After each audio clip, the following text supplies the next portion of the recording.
The summer sun slants through the windshield as I drive our family SUV north along Route 89. My hands rest easy on the steering wheel, muscle memory guiding us toward the Vermont border. In the rearview mirror, I catch glimpses of Howard and Tessa, heads bent toward the shared tablet between them. Cartoon music floating forward in cheerful bursts. They should put us up for sainthood, I say to Micah, nodding toward the back seat. 4 hours and not a single are we there yet. Micah doesn't laugh. His body has gone rigid beside me, shoulders squared against the passenger door as he studies the approaching highway signs. Line A. His voice drops to barely above a whisper. Pull over, right now. My fingers tighten instinctively around the wheel. What? We're making good time. Pull over. The urgency in his tone sends a cold ripple down my spine. Micah never interrupts, never commands. The man who spent 20 minutes yesterday debating dinner options is suddenly giving orders. I signal and ease onto the shoulder, heart hammering against my ribs. The kids don't even look up. What's wrong? I ask, putting the car in park but leaving the engine running. The air conditioning keeps the July heat at bay, but something about Micah's expression makes me shiver. He points to a green highway sign. Vermont border, 12 miles. The bag, he says simply. Your parents' duffel. BEME. 3 days earlier, we'd been loading the car when my father appeared in our driveway. A gray, nondescript duffel bag slung over his shoulder. He'd set it in our trunk with a casualness that felt rehearsed. Could you bring this up for us? Dad had asked, his tone deliberately light. We're flying up tomorrow, and the airline's gotten so strict about baggage allowances. I'd noticed the slight hesitation before Mom added, just some extra clothes. You know how your father overpacks. She'd laughed then, the sound brittle against the summer air. Kids, pause that for a minute. Micah's voice pulls me back to the present. Mom and I need to check something. Their protests follow us as we walk to the rear of the SUV. The afternoon heat hits like a wall after the air-conditioned interior. Traffic rushes past, creating gusts of wind that tug at my hair. Micah pops the trunk and reaches for the gray duffel. I grab his wrist. What are you doing? Something's wrong with this bag. I've been trying to figure out what's been bothering me since your dad handed it over. The way they both looked afterward like they'd already gotten away with something. He unzips the duffel, revealing neatly folded towels and clothing. For a moment, I feel foolish, until Micah reaches into a small toiletry bag tucked along one side and pulls out vacuum-sealed packets, their contents disguised by opaque plastic. My stomach drops. The world narrows to those small, innocent-looking packages. My hands, which had been trembling since Micah first spoke, suddenly go still. Understanding clicks into place with terrible clarity. They put that in our car, I whisper, the words burning my throat. With our kids. I look toward the front seats where Howard and Tessa sit oblivious, caught in the bright animation on their screen. The magnitude of what my parents have done, what they've risked, slams into me like a physical blow. If we'd crossed the border. My voice trails off. Micah finishes the thought. Border Patrol would have found it. We'd be arrested. The kids would end up in social services custody while we sat in a detention center. He looks at me, eyes dark with controlled anger. They used you, Line. Used your reliability. They knew you wouldn't check the bag because they're your parents and you trust them. The realization cuts deeper than the betrayal itself. My whole life I've been the responsible one, the fixer, the one who could be counted on. And they've weaponized that trust against me, against my children. I reach for my phone. Border Patrol is just miles ahead. Whatever's in those packages needs to be reported. But another thought freezes my finger above the screen. If I make that call, my parents become criminals. And with a sickening clarity, I realize they've ensured I'm implicated too. Their perfect, reliable daughter, the unwitting mule. What do we do? I ask, staring at those innocent-looking packets, nestled among beach towels and sunscreen. The answer stretches before us, like the long road back home, complicated and treacherous.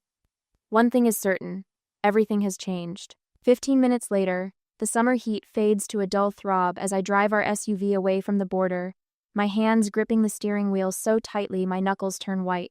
In the back seat, Howard and Tessa have returned to their cartoon, oblivious to how close we just came to disaster. Micah sits beside me, phone in hand, scrolling through contacts. Call Delaney, I say, my voice steadier than I feel. She might know something. My sister answers on the third ring, her voice falsely bright. Line, where are you guys? Everyone's waiting. Change of plans, I say carefully. We found something concerning in Dad's bag. A pause stretches between us, too long to be innocent. What bag? The gray duffel Dad asked us to bring. Another pause. Oh, the package, I mean the bag. She stumbles over the correction. What about it?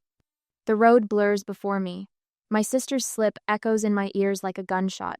Package, not bag. I swerve slightly, earning a honk from a passing truck. Line? Delaney's voice sharpens with concern that sounds rehearsed. Are you okay? I need to go. I hang up, pulling onto the shoulder again. My body shakes uncontrollably as realization floods through me. Not just my parents. Delaney knew too. The family fixer was being fixed set up to take a fall if necessary. Micah reaches across the console, his hand warm on my arm. Let's find somewhere to stop. We need to regroup. An hour later, we've checked into a roadside motel. The kids bounce on one of the twin beds while Micah stands protectively near them. I pace the faded carpet, my phone clutched in my hand like a grenade with the pin half pulled. When it rings, my father's name flashes on the screen. I answer on speaker. Where are you? Dad asks without preamble. Everyone's been here since noon. We're not coming, I say simply. A beat of silence. What do you mean you're not coming? I think you know, Dad. Honestly, Lene, I have no idea what you're talking about.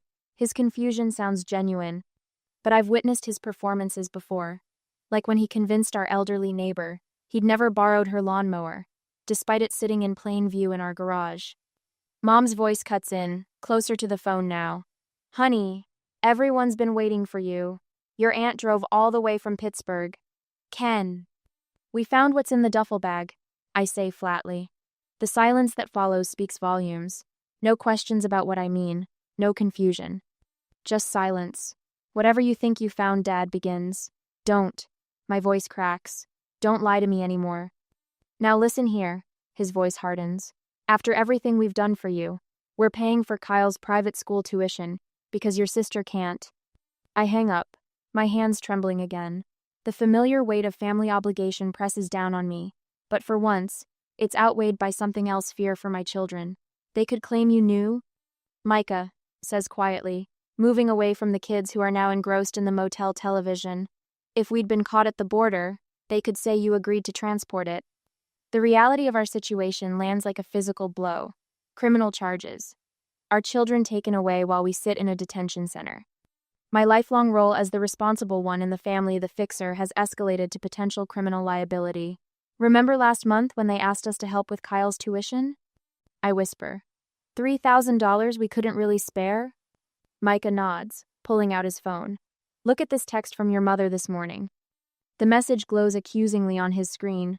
Just checking that you remembered to pack the gray bag. Digital evidence of a setup. My mother's seemingly innocent text transformed into something sinister: insurance that we'd be implicated if things went wrong. For a moment, I can't breathe. The motel room spins around me as I grasp the full extent of the betrayal. My entire family conspired to use me as their unwitting mule, gambling with my freedom and my children's security. Micah unzips the duffel bag that sits on the second bed like a live bomb. I take out my phone, hand still shaking slightly, and photograph the contents: the vacuum-sealed packets nestled among beach towels and sunscreen. Evidence. Then I carefully reseal everything exactly as we found it. As I stare at that gray duffel sitting on the motel bed, I wonder if I should confront my parents directly or handle this more strategically. The urge to call them out is overwhelming, but years of experience tell me they'd simply deny everything. What would you do when the people who should protect you try to make you their scapegoat instead? The answer doesn't come easily, but one thing becomes crystal clear: this moment marks the end of something fundamental between us. The daughter they counted on to fix everything is finally broken. 3 days later, the phone rang for the 4th time that morning. I glance at the caller ID, Aunt Patricia, and let it go to voicemail. She'll leave the same message the others did, voice dripping with rehearsed concern. Line A, honey, we're all worried about you. Your mother mentioned you might be having another episode. You know we're here if you need to talk. Another episode. The words curdle in my stomach. 3 separate relatives have called with nearly identical scripts, as if reading from the same teleprompter. A coordinated attack disguised as family concern. My phone buzzes with a notification. Delaney has posted on social media. Sometimes supporting family means standing by them even when they push you away. Prayers for those struggling with reality right now. 17 sympathetic comments follow. None mentioning me by name, all of them about me. I scroll through my text messages. Cousin Ryan. Why'd you bail on the reunion? Everyone's asking. Uncle Stephen. Your mother's heartbroken you abandoned the family gathering. Aunt Margaret. The kids missed playing with their cousins. The invisible noose tightens. They're building a narrative where I'm unstable, unreliable, the exact opposite of who I've always been. I sit at the kitchen table, laptop open to our family's shared photo drive. Something's been nagging at me since we turned around at the border. Years of being the responsible one, the fixer, the steady hand. Was it all just grooming me for bigger things, worse things? My hands shake as I open our financial records. There it is, buried in an old credit report, a Visa card maxed out 3 years ago, in my name. A card I never applied for, never received, never used. The charges coincide perfectly with my parents' surprise kitchen renovation, the one Dad called a miracle of careful saving. Sleep has become a distant memory. Night after night, I lie awake, cataloging interactions, conversations, requests that seemed innocent at the time. The time they asked me to mail an unmarked package to a P.O. box in Nevada. The documents I notarized without reading closely. The investment opportunity Dad needed me to sign as a witness.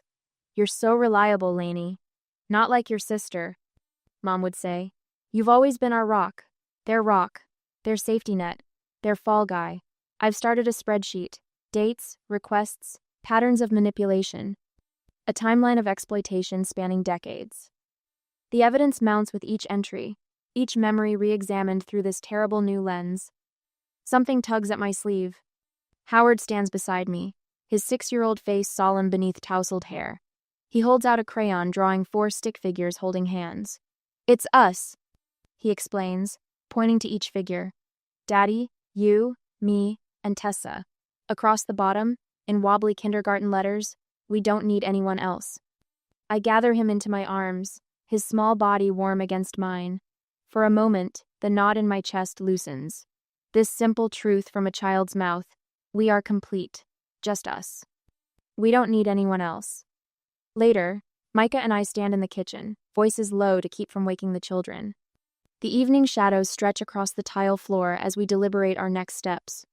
They'll just deny everything, Micah says, leaning against the counter. You know how this goes. I look at the calendar on the wall, each day marked with commitments I've made to everyone but myself. Years of saying yes when every instinct screamed no. I've been solving their problems my whole life, I say, the words falling like stones. It stops now. My phone rings. My mother's number. I answer on speaker. Line? Where's the bag, honey? You were supposed to be here 3 days ago. Her voice carries the familiar tone of gentle accusation wrapped in sweetness. I meet Micah's eyes across the kitchen.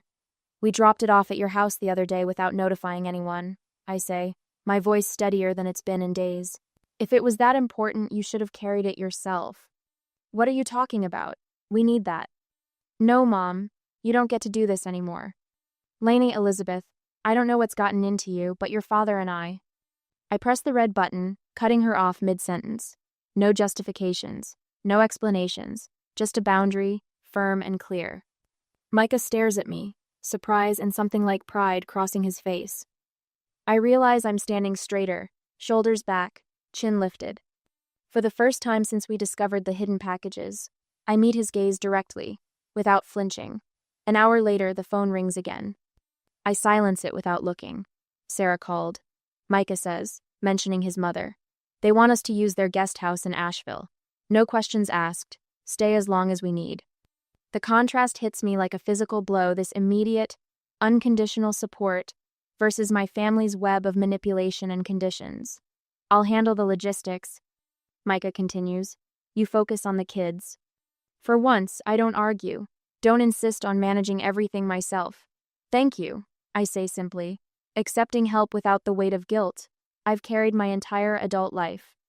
The next morning, I sit in the school administrative office, methodically removing my parents as emergency contacts from every form. Ellen, the administrative assistant who's known our family for years, processes the paperwork without comment until the final signature. I saw your father try to pick up Howard last month, she says quietly. Without you knowing. He said it was a surprise. A chill spreads through me. Another piece of the pattern I hadn't even known about. Thank you for telling me, I say, signing the final form.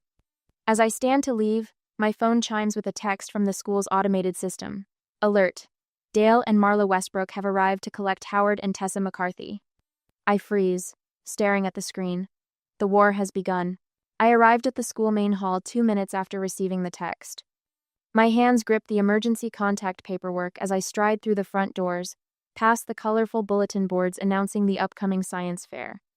The school's familiar scent of floor cleaner and children's art supplies barely registers as I scan for any sign of my parents or children. Mrs. McCarthy. Principal Rivera rises from behind her desk as I enter the office. I understand we have a situation. My parents attempted to remove my children without authorization.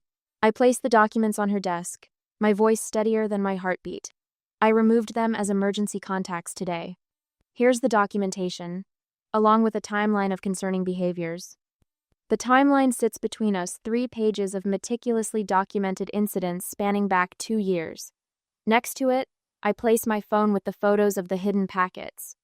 These are what they concealed in a bag they asked us to transport across the Vermont border.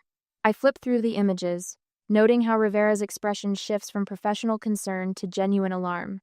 With our children in the car. Ellen mentioned your parents seemed unusually insistent, Rivera says, reaching for her phone. I'll have security locate Howard and Tessa immediately. Ellen, the school secretary, appears in the doorway.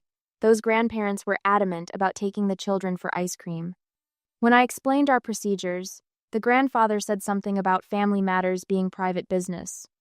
The intercom crackles. Mrs. Rivera, we've confirmed the McCarthy children are not in their classrooms. Fear washes through me, but it quickly hardens into resolve. I need to find my parents.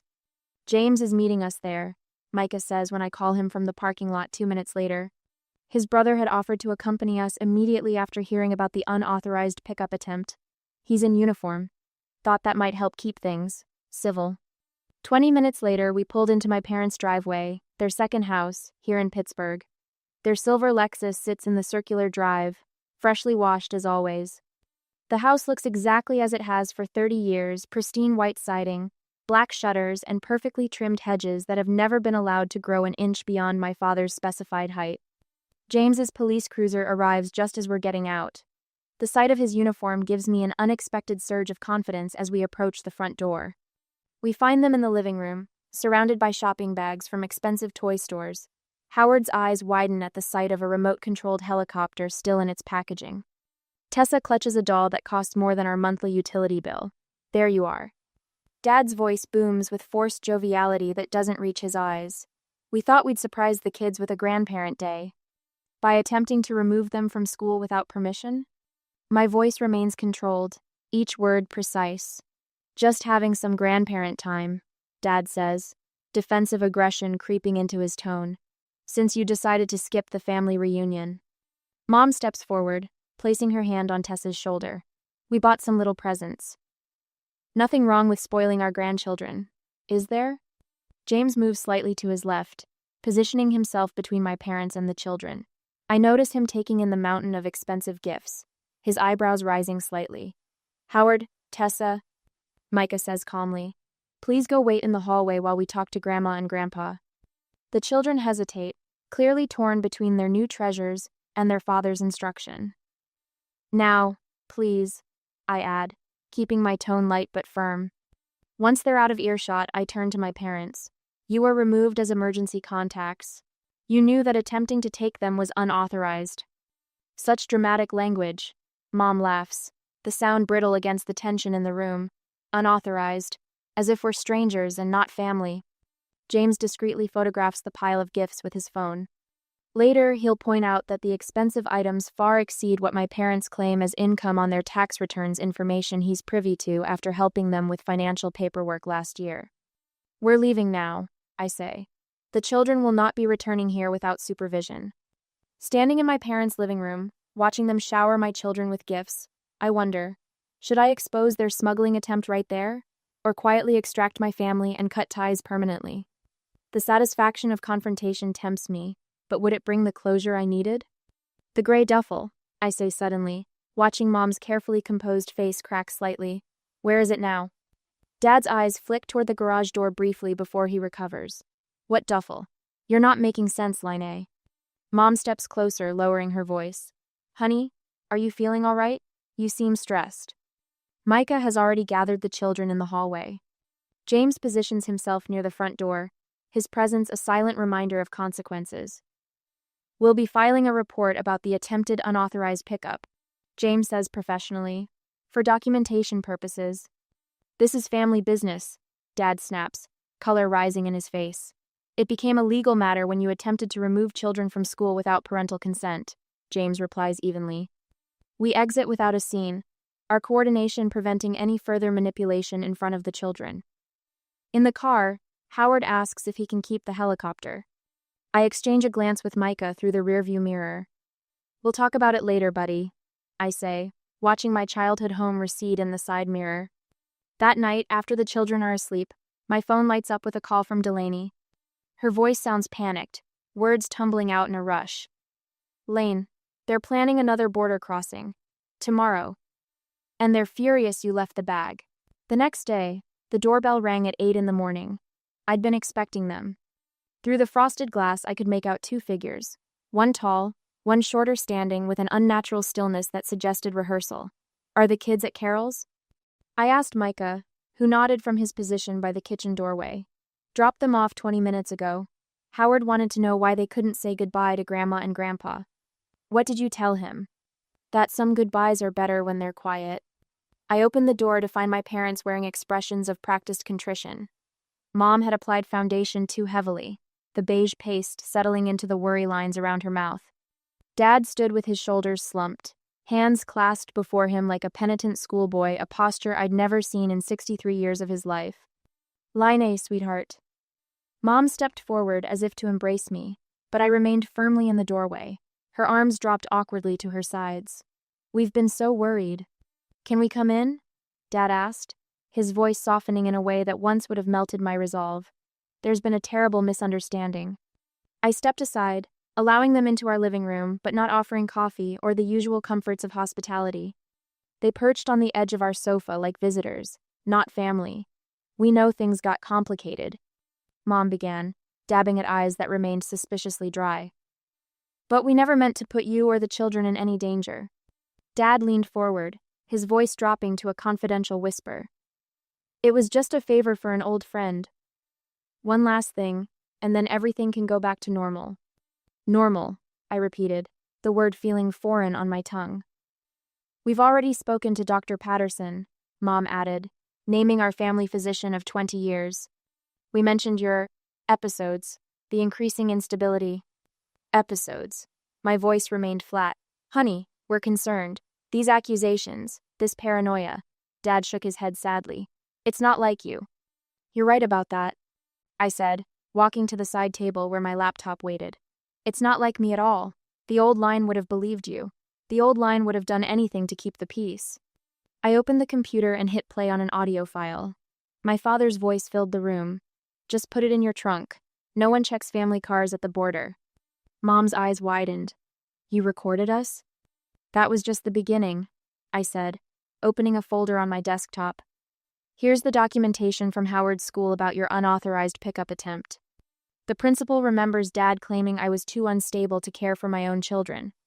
I spread printouts across the coffee table between us, emails stretching back years, bank statements showing mysterious withdrawals whenever I'd granted them access to help with bills, notes from family events where I'd been volunteered for increasingly questionable favors.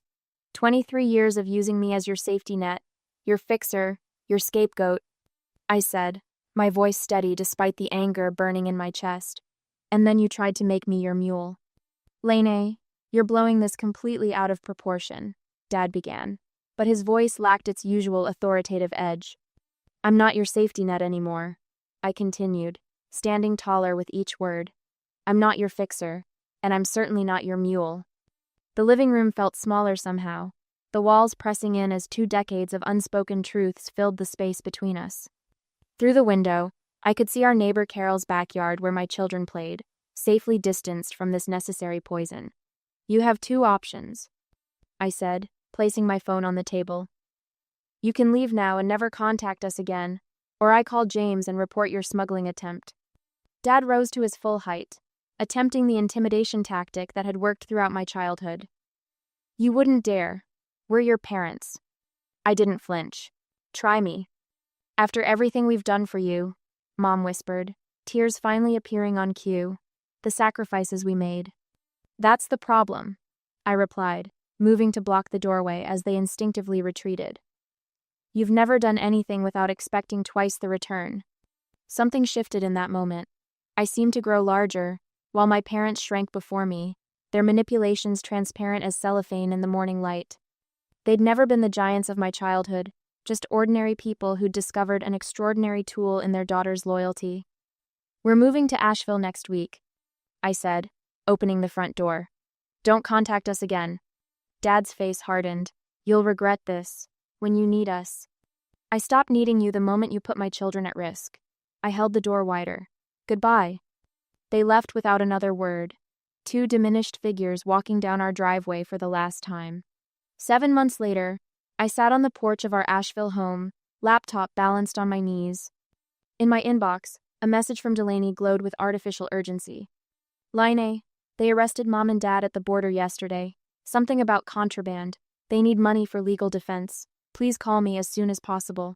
Beyond the porch railing, Howard and Tess chased fireflies across our new lawn, their laughter carrying on the evening breeze. My finger hovered over the delete button as the mountain sunset painted our world in shades of possibility. 6 months later, the morning sunlight streams through my home office window, painting golden rectangles across the polished oak desk. I adjust my camera settings and smile at the client on my laptop screen. The outdoor family session would work perfectly at the botanical gardens, I say, my voice confident as I outline my vision. The azaleas are spectacular this time of year.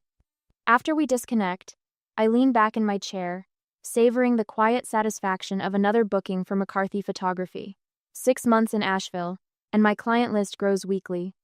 The phone rings again, and I answer without that familiar nod of dread that once accompanied every call from my family. Now, each ring promises opportunity instead of obligation. Our family calendar hangs beside my desk, colorful with entries that make my heart light. Howard's soccer practice, Tessa's art class, weekend hikes with Micah. Each activity chosen for joy rather than duty. No forced family gatherings, no last-minute crises requiring my intervention. The children flourish under our new routine of clear boundaries and consistent expectations. Last week, Howard's teacher commented on his improved confidence. Tessa no longer chews her fingernails. Small victories that validate our difficult choice. My cell phone vibrates against the desk. Unknown number. Is this Lane McCarthy? The woman's voice sounds vaguely familiar. Janet Simmons here. I was speaking with your mother at our church group, and she mentioned you've started a photography business. My daughter's getting married in June, and I'd love to discuss your availability. My stomach tightens momentarily in old reflex. I recognize the familiar pressure to accommodate, to please, to maintain connections to a past life. But the feeling passes quickly, replaced by a calm certainty. I appreciate your interest, but my schedule is fully booked through summer. I reply, my voice steady. I'd be happy to recommend several excellent photographers in your area. But surely you could make an exception? Your mother said. My priority list has changed. I interrupt gently. My children and peace come first now. I hope your daughter has a beautiful wedding day. After we disconnect, I delete the message notification without a trace of anxiety or guilt. The boundaries I've built aren't just walls, they're the foundation of our new life. That evening, laughter fills our backyard as Micah flips burgers on the grill. His parents, brother James, and sister-in-law Eliza gather around our patio table, passing salads and swapping stories. This small circle of genuine support has become our chosen family. Micah raises his glass, the setting sun catching in the amber liquid. To boundaries that protect and choices that heal, he says, his eyes finding mine across the table. I smile back, the expression reaching my eyes in a way that once felt foreign but now comes naturally. The constant vigilance, the expectation of crisis that once shadowed every moment, has gradually lifted. In its place, a simple joy in ordinary days. Later, after guests depart and children sleep, I sit cross-legged on our bedroom floor with our family album open before me. The first page shows us loading the car the day we left Micah's arm protectively around Howard, Tessa's brave smile, my own face determined, but frightened. I slip a new addition into the album, my acceptance letter to the prestigious Ansel Adams Photography Mentorship Program, an opportunity I'd deferred for years while managing everyone else's needs. Beside it, I place the calendar page marking 1 year of therapy, gold stars tracking milestones of healing from family trauma. My hand rests on the final page, where space waits for future photographs, birthdays, graduations, ordinary Tuesdays that will build our new story. As I close our family's new beginning album, I wonder if forgiveness is always necessary for healing, or if sometimes the distance itself is the medicine.